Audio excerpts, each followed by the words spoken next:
যে কংগ্ৰেছ দলে ধিং সমষ্টিটো স্বপ্ৰণোদিতভাৱে আমাৰ দলক এৰি দিব আৰু এৰি যদি নিদিয়ে তেতিয়াহ'লে আমি কম্প্ৰমাইজ কৰিব নোৱাৰোঁ। আমাৰ কাৰণে এইটো এটা আনকম্প্ৰমাইজিং চিট হয়। সেইকাৰণে মই অতি স্পষ্ট ভাষাৰে আপোনালোকক কৈ দিছোঁ যে আপোনালোকে নিজে খবৰ লৈ লওক যে আজিৰ দিনটোত ধিং সমষ্টিত আটাইতকৈ ভাল সংগঠন কাৰ। এটা কথা খাটাংকে ক'ব খুজিছোঁ যে ৰাইজৰ দলে আমি অসমত আসন একেবাৰে কমকৈ বিচাৰিছোঁ, একেবাৰে আসন কমকৈ বিচাৰিছোঁ। মই সংখ্যাটো আজিৰ দিনটোত কৈ দিব খোজা নাই এইকাৰণে যে আমাৰ আলোচনা চলি আছে, কিন্তু নহ'লেতো মই আপোনালোকক সংখ্যাটোৱে কৈ দিলোঁহেঁতেন। ইমান কমকৈ বিচাৰিছোঁ আৰু তাৰ পাছত আমি যিকেইটা সমষ্টি বিচাৰিছোঁ সেইকেইটা সমষ্টি যদি আমাক নিদিয়ে তেতিয়াহ'লে আমাৰ কোনো উপায় নাথাকিব। সেইকাৰণে মই স্পষ্টকৈ আপোনালোকক কৈছোঁ যে ধিঙত আমি যোৱাবাৰ 48,000 ভোট পাইছিলোঁ, ছেকেণ্ড পজিশ্যন। যোৱাবাৰ কংগ্ৰেছ আৰু AIDF লগ লাগি খেলাৰ সময়ত আমি ছেকেণ্ড পজিশ্যনত আছিলোঁ আৰু আমাৰ মেহবুব মুক্তাৰে তেতিয়া চাঞ্চল্যৰ সৃষ্টি কৰি আছিলে। এইবাৰ আমি যোৱা 5টা বছৰ ধৰি ইয়াত লাগি আছোঁ। আমি প্ৰত্যেকটো বুথ কমিটি তৈয়াৰ কৰি লৈছোঁ আৰু আমি কংগ্ৰেছ দলক বাৰম্বাৰ জনাই আছোঁ যে ধিং সমষ্টিটোত আমি নিৰ্বাচন খেলিমেই। মেহবুব মুক্তাৰে আমাৰ ধিং সমষ্টিটোত নিৰ্বাচন খেলিব, এই কথাটো সকলোৱে জানে। গতিকে মই আহ্বান জনাম যে কংগ্ৰেছ দলে ধিং সমষ্টিটো স্বপ্ৰণোদিতভাৱে আমাৰ দলক এৰি দিব আৰু এৰি যদি নিদিয়ে তেতিয়াহ'লে আমি কম্প্ৰমাইজ কৰিব নোৱাৰোঁ। আমাৰ কাৰণে এইটো এটা আনকম্প্ৰমাইজিং চিট হয়। সেইকাৰণে মই অতি স্পষ্ট ভাষাৰে আপোনালোকক কৈ দিছোঁ যে আপোনালোকে নিজে খবৰ লৈ লওক যে আজিৰ দিনটোত ধিং সমষ্টিত আটাইতকৈ ভাল সংগঠন কাৰ। আজিৰ দিনটোত ধিং সমষ্টিত ৰাইজৰ উৎসাহটো কি চলি আছে। আজিৰ দিনটোত মেহবুব মুক্তাৰ নিজে এজন সাংবাদিক আছিলে, আপোনালোকে সকলোৱে জানে। তেওঁ এজন ধৰ্মনিৰপেক্ষ মানুহ হিচাপে, সকলো জাতিৰ মানুহৰ মাজত মিলা মিছা কৰা মানুহ হিচাপে তেওঁৰ প্ৰতি সকলো জাতি ধৰ্মৰ মানুহে এটা আগ্ৰহ প্ৰকাশ কৰিছে।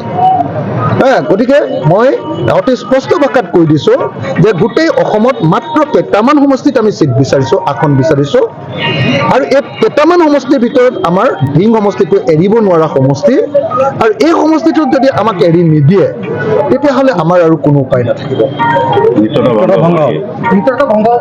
চাই লওঁ, আমি বিচাৰিছোঁ, আমাক দিব নিশ্চয়। আমি দিব নিশ্চয়। আমি একেবাৰে সামান্য চিটত সংখ্যালঘু চিট বিচাৰিছোঁ।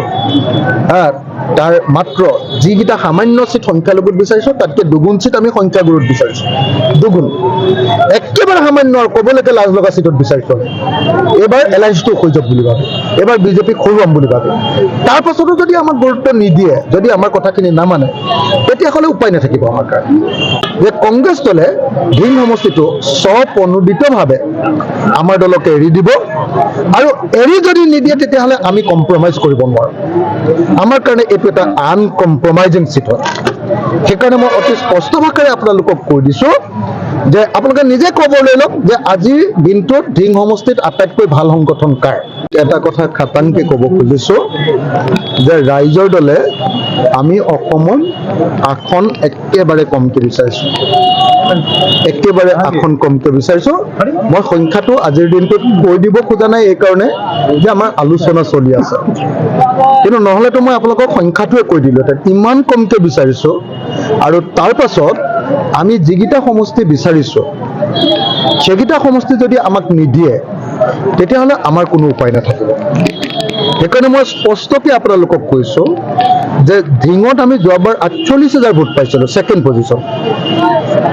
যোৱাবাৰ কংগ্ৰেছ আৰু AIDF লগ লাগি খেলাৰ সময়ত আমি ছেকেণ্ড পজিশ্যনত আছিলোঁ আৰু আমাৰ মেহবুব মুক্তাৰে তেতিয়া চাঞ্চল্যৰ সৃষ্টি কৰি আছিলে।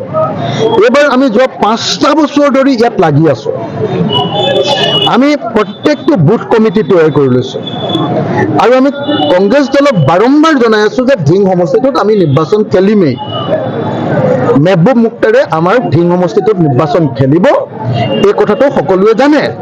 গতিকে মই আহ্বান জনাম যে কংগ্ৰেছ দলে ধিং সমষ্টিটো স্বপ্ৰণোদিতভাৱে আমাৰ দলক এৰি দিব আৰু এৰি যদি নিদিয়ে তেতিয়াহ'লে আমি কম্প্ৰমাইজ কৰিব নোৱাৰোঁ। আমাৰ কাৰণে এইটো এটা আনকম্প্ৰমাইজিং চিট হয়। সেইকাৰণে মই অতি স্পষ্ট ভাষাৰে আপোনালোকক কৈ দিছোঁ যে আপোনালোকে নিজে খবৰ লৈ লওক যে আজিৰ দিনটোত ধিং সমষ্টিত আটাইতকৈ ভাল সংগঠন কাৰ। আজিৰ দিনটোত ধিং সমষ্টিত ৰাইজৰ উৎসাহটো কি চলি আছে। আজিৰ দিনটোত মেহবুব মুখতাৰ নিজে এজন সাংবাদিক আছিলে। আপোনালোকে সকলোৱে জানে তেওঁ এজন ধৰ্মনিৰপেক্ষ মানুহ হিচাপে, সকলো জাতিৰ মানুহৰ মাজত মিলা মিছা কৰা মানুহ হিচাপে তেওঁৰ প্ৰতি সকলো জাতি ধৰ্মৰ মানুহে এটা আগ্ৰহ প্ৰকাশ কৰিছে। গতিকে মই অতি স্পষ্ট ভাষাত কৈ দিছো যে গোটেই অসমত মাত্ৰ কেইটামান সমষ্টিত আমি চিট বিচাৰিছো, আসন বিচাৰিছো, আৰু এই কেইটামান সমষ্টিৰ ভিতৰত আমাৰ ধিং সমষ্টিটো এৰিব নোৱাৰা সমষ্টি, আৰু এই সমষ্টিটোত যদি আমাক এৰি নিদিয়ে তেতিয়াহ'লে আমাৰ আৰু কোনো উপায় নাথাকিব। চাই লওঁ, আমি বিচাৰিছো, আমাক দিব নিশ্চয়, আমি দিব নিশ্চয়। আমি একেবাৰে সামান্য চিটত সংখ্যালঘু চিট বিচাৰিছো, তাৰ মাত্ৰ যিকেইটা সামান্য চিট সংখ্যালঘুত বিচাৰিছো তাতকে দুগুণ চিট আমি সংখ্যাগুৰুত বিচাৰিছো, দুগুণ, একেবাৰে সামান্য আৰু ক'বলৈকে লাজ লগা চিটত বিচাৰিছো। এইবাৰ এলায়েন্সটো হৈ যাওক বুলি ভাবে, এইবাৰ বিজেপিক হৰুৱাম বুলি ভাবে। তাৰ পাছতো যদি আমাক গুৰুত্ব নিদিয়ে, যদি আমাৰ কথাখিনি নামানে, তেতিয়াহ'লে উপায় নাথাকিব আমাৰ কাৰণে যে কংগ্ৰেছ দলে ধিং সমষ্টিটো স্বপ্ৰণোদিতভাৱে আমাৰ দলকে এৰি দিব, আৰু এৰি যদি নিদিয়ে তেতিয়াহ'লে আমি কম্প্ৰমাইজ কৰিব নোৱাৰো। আমাৰ কাৰণে এইটো এটা আনকম্প্ৰমাইজিং চিট হয়। সেইকাৰণে মই অতি স্পষ্ট ভাষাৰে আপোনালোকক কৈ দিছো যে আপোনালোকে নিজে খবৰ লৈ লওক যে আজিৰ দিনটোত ধিং সমষ্টিত আটাইতকৈ ভাল সংগঠন কাৰ। যে কংগ্ৰেছ দলে ধিং সমষ্টিটো স্বপ্ৰণোদিতভাৱে আমাৰ দলকে এৰি দিব, আৰু এৰি যদি নিদিয়ে তেতিয়াহ'লে আমি কম্প্ৰমাইজ কৰিব নোৱাৰো। আমাৰ কাৰণে এইটো এটা আনকম্প্ৰমাইজিং চিট হয়। সেইকাৰণে মই অতি স্পষ্ট ভাষাৰে আপোনালোকক কৈ দিছো